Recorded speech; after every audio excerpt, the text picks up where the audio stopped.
Hello and welcome back. You're watching NewsX with me, Malvika. In the latest updates coming in on the 15-year-old who succumbed to her injuries after she was allegedly set ablaze by 3 miscreants. Her post-mortem has now been done at AIIMS Trauma Center. Her body has been handed over to her family and it will be airlifted back to her native place. My colleague Akhay Maharana joins us on the broadcast. Akhay, the postmortem कर दिया गया है अब उस 15 साल की victim का क्या डिटेल्स है? उसकी बॉडी भी वापस ली जाई जा रही है, ऐसा जानने में आ रहा है।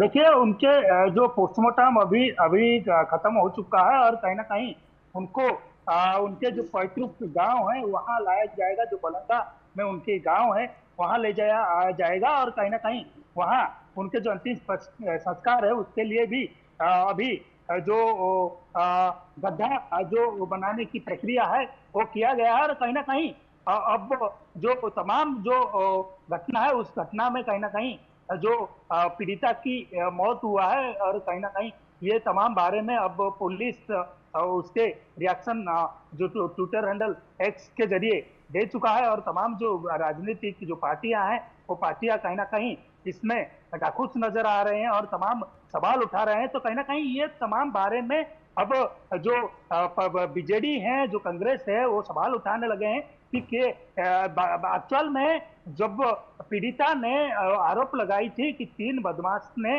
उनके साथ ये जो केरोसिन छिड़क के उनको आग लगा दी थी, तो कहीं ना कहीं ये बारे में पुलिस क्या कुछ तहकीकात किया है, क्या कुछ जानकारी इकट्ठा किया है, ये तमाम बारे में अब जो राजनीतिक पार्टियां हैं वो सवाल उठाने लगे हैं। और ये जो पुलिस के इंक्वायरी है वहां कहीं ना कहीं वो संदेह जता रहे हैं कि ये जो तमाम तहकीकात हुआ है और तमाम जो जांच हुआ है, जांच में कहीं ना कहीं चूक है। और ये कहीं ना कहीं ये जो पार्टियां हैं ये लगभग 5 करोड़ रुपए की मुआवजा राशि पीड़िता के परिवार को देने के लिए मांग कर रहे हैं, लेकिन सरकार जो पीड़िता है उनको कैसे बेहतरीन इलाज हो सके इसीलिए एम्स भुवनेश्वर से एम्स दिल्ली को एयरलिफ्ट करके भेजे थे, लेकिन वहां उनके इलाज के दौरान मौत हो गई है। और उनके पिता की कहना है कि मेंटल डिप्रेशन के वजह से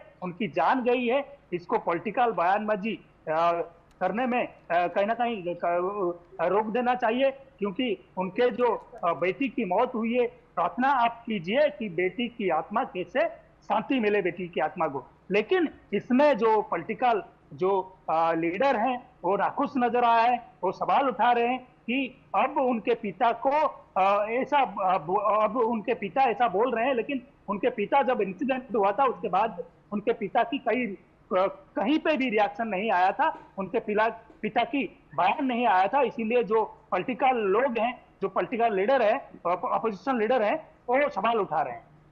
जी बिल्कुल Akshay, thank you for joining us with those details. Let's now shift our focus to some more news. Chief Minister Yogi Adityanath